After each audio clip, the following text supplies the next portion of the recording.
So magandang hapon sa atin mga kalapatids. Welcome sa aking YouTube channel. So first video ko ito. So sana support nyo ako. Loading day pala ngayon mga kalapatids ng club namin dito sa Leyte, LWPC. Yung iloload ko natin itong babae mga kalapatids, 120 days challenge. At ito rin yung isa kong iloload mga kalapatids, yung checkered white.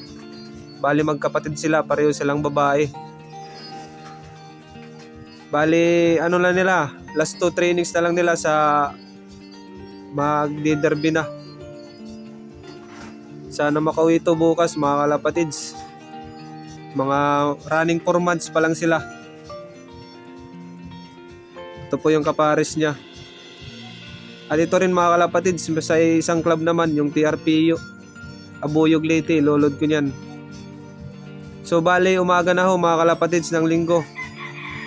Bago ako mag-abang mga kalapatids ay magpapakain muna ako ng mga kalapati ko. So samahan niyo ako.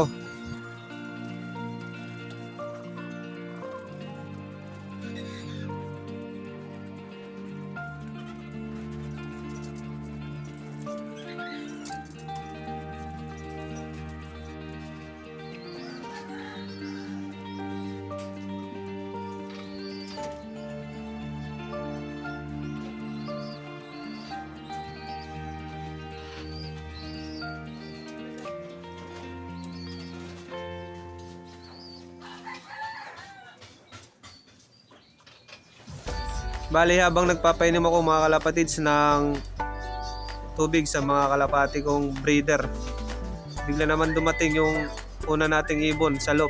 Bali yung first bird natin ay yung checkered. So papasukin mo muna natin mga kalapatids. Mabilis lang to magpapasok kasi sanay na sila sa stick.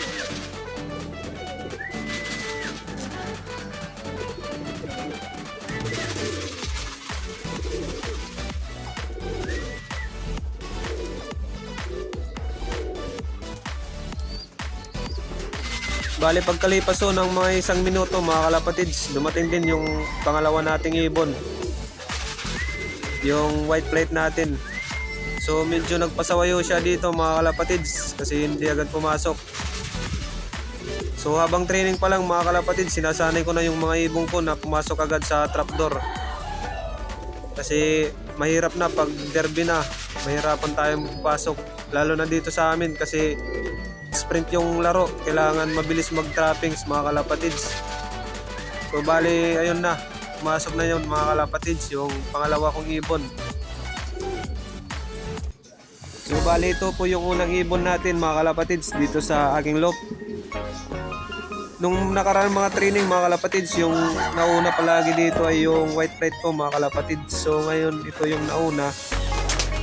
So pareho pa rin sila mabilis mga kalapatids kasi 1 minuto lang yung pagitan nila. Bale yung mga parents nito mga kalapatids ay may mga lipad na. Yung isa 3 na yung certificate at yung tatay nito nanalo na yung motor. Pero nasop ko kasi hindi ko bit yung pakpak niya mga kalapatids. At ito naman mga kalapatids yung na training ko sa isang club sa TRPU. Bale to nila, tito. Nilaro ko na rin to mga kalapatids kaso nasakit lang. So ngayon medyo lugon pero malapit lang naman yung laro. Baka makakaya niya mga kalapatids. So magpapatoka muna ako mga kalapatids ng mga ibon ko.